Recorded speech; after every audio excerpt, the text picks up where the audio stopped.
Hello बच्चों, हम पढ़ रहे हैं मानव स्वास्थ्य एवं रोग। इसके अंतर्गत इस वीडियो में हम अध्ययन करेंगे एड्स व कैंसर जैसे रोगों के बारे में।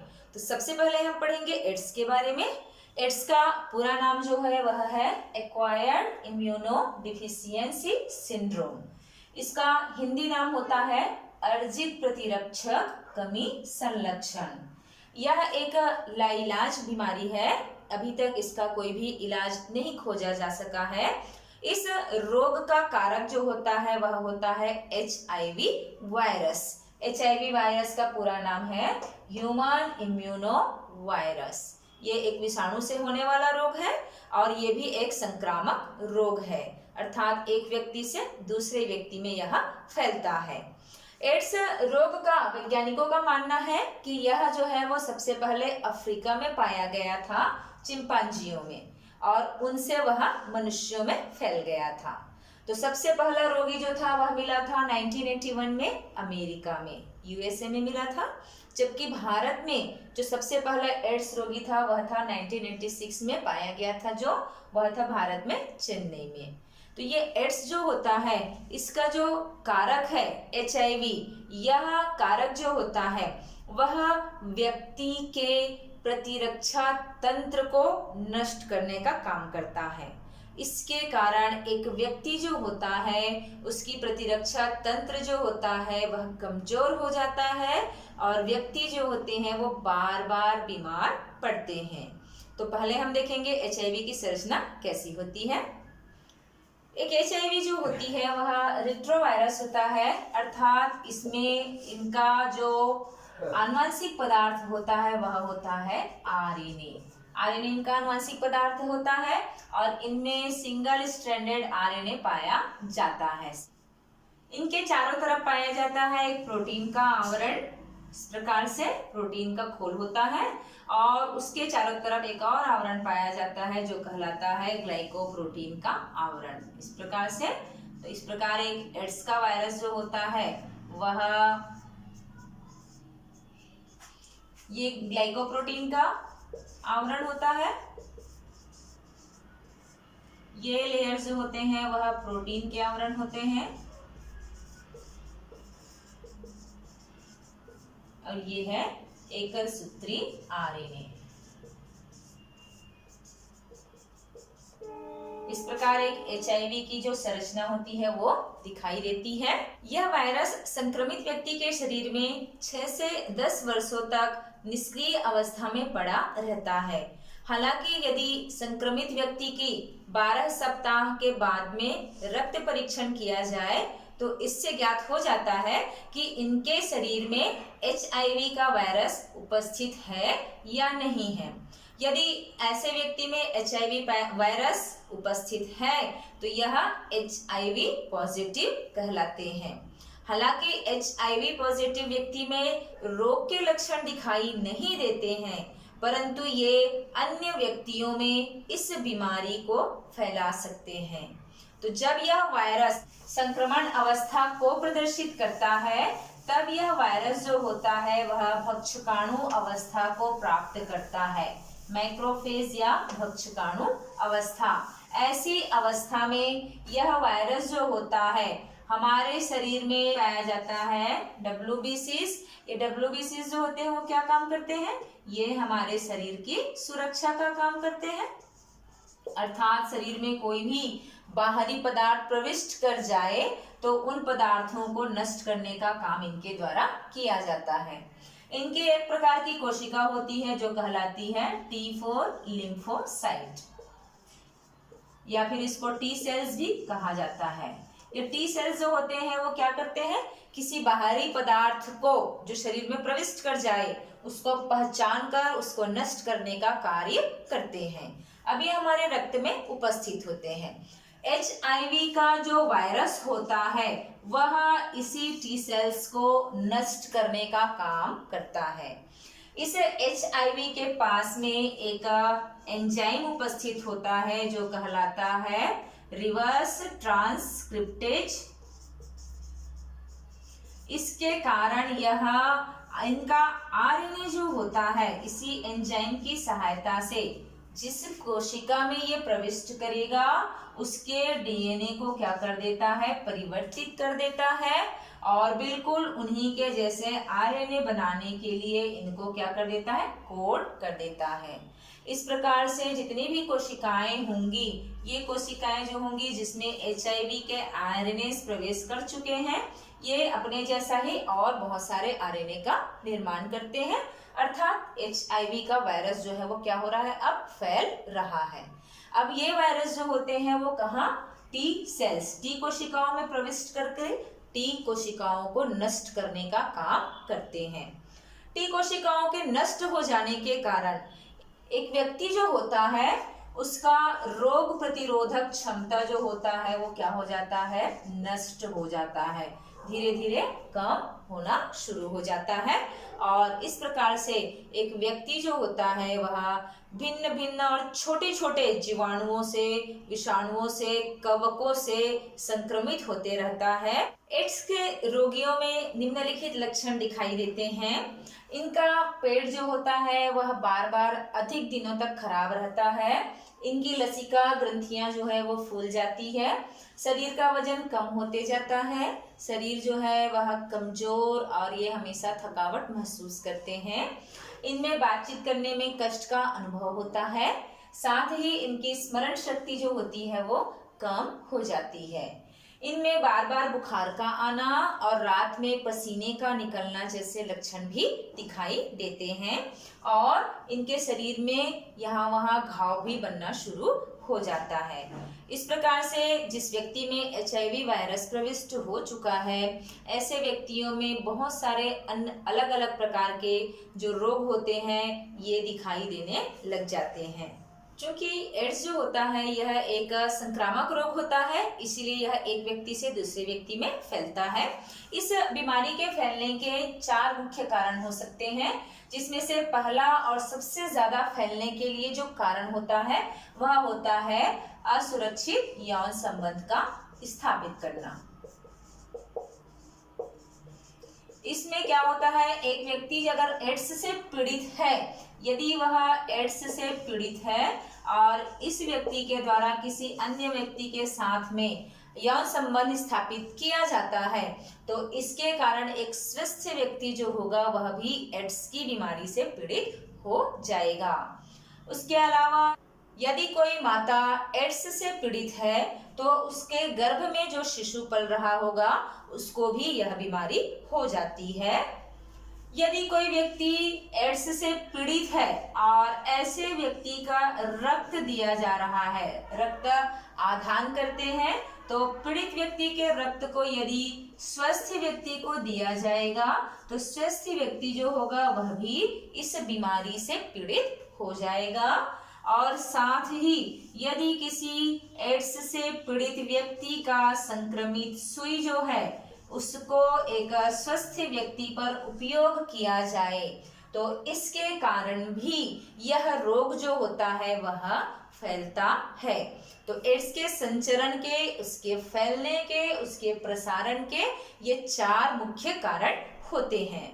एड्स के रोग के जांच के लिए एलिसा टेस्ट किया जाता है और इसके बाद किया जाता है वेस्टर्न ब्लड टेस्ट।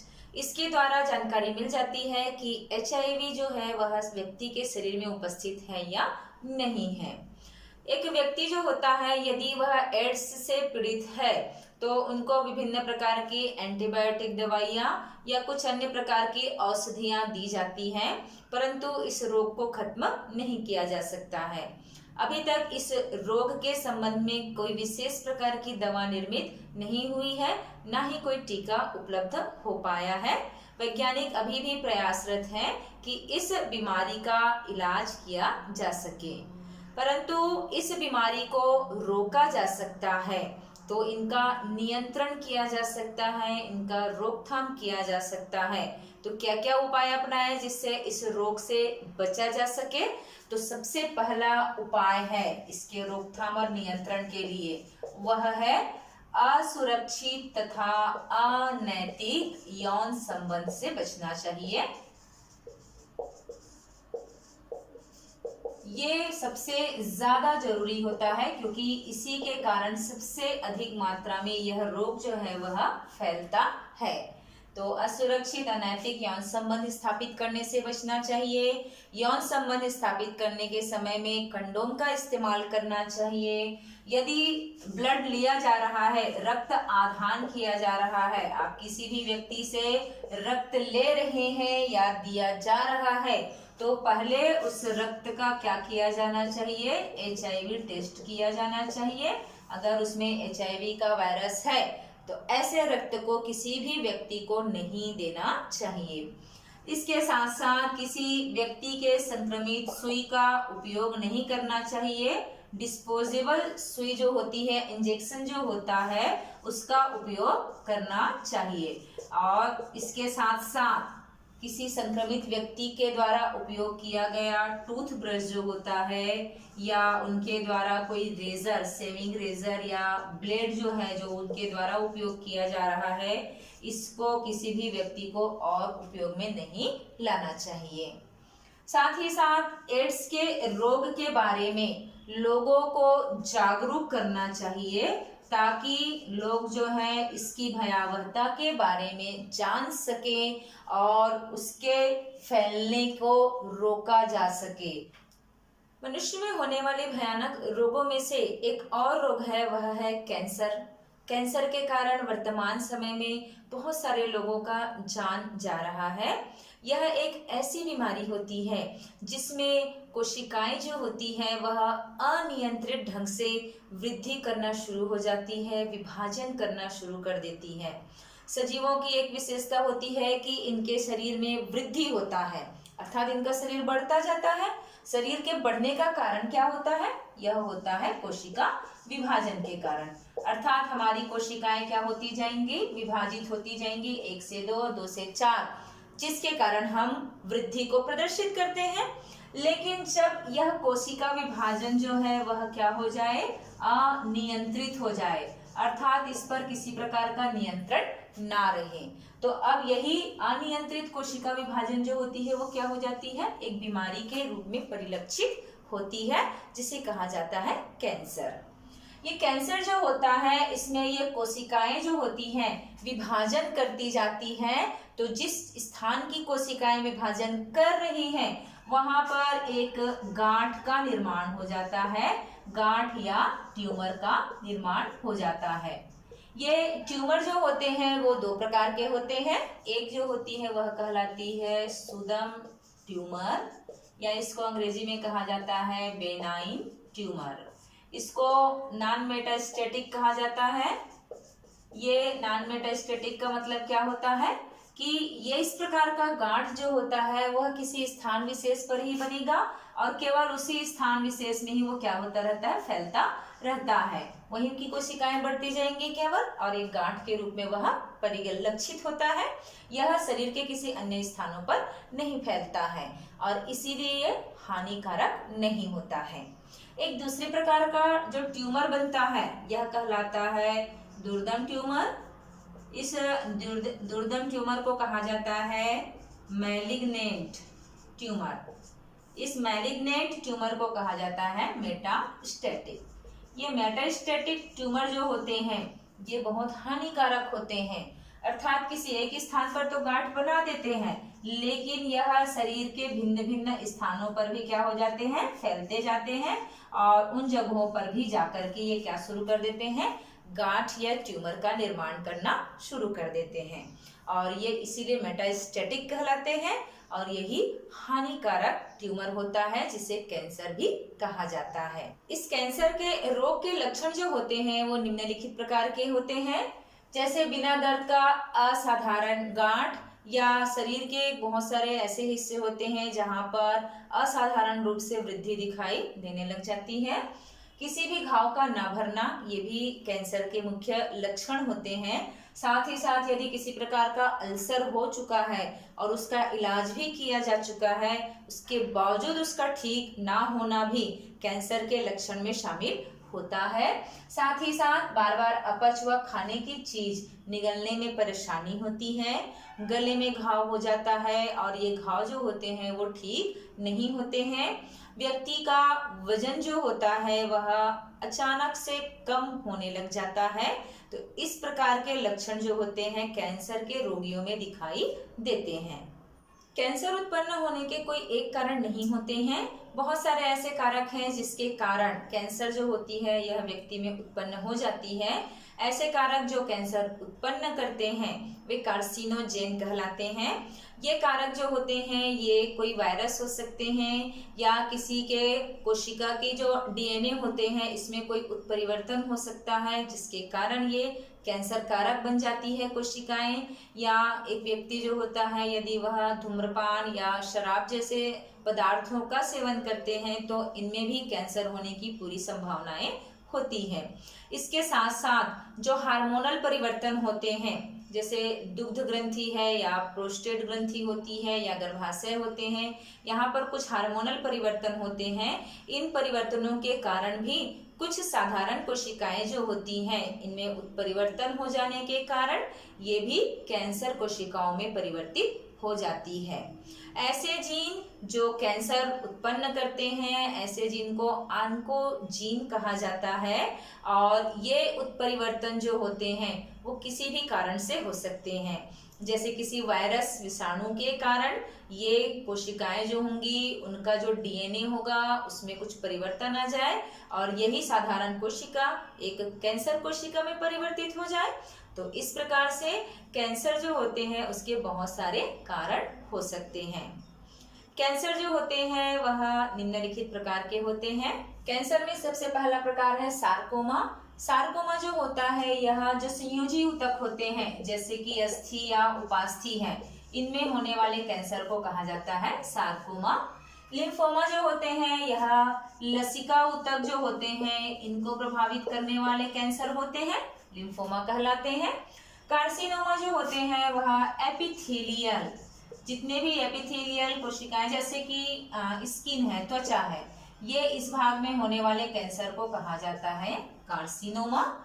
लाइकोसा जो होते हैं वह वसीय ऊतक में होने वाला कैंसर होता है।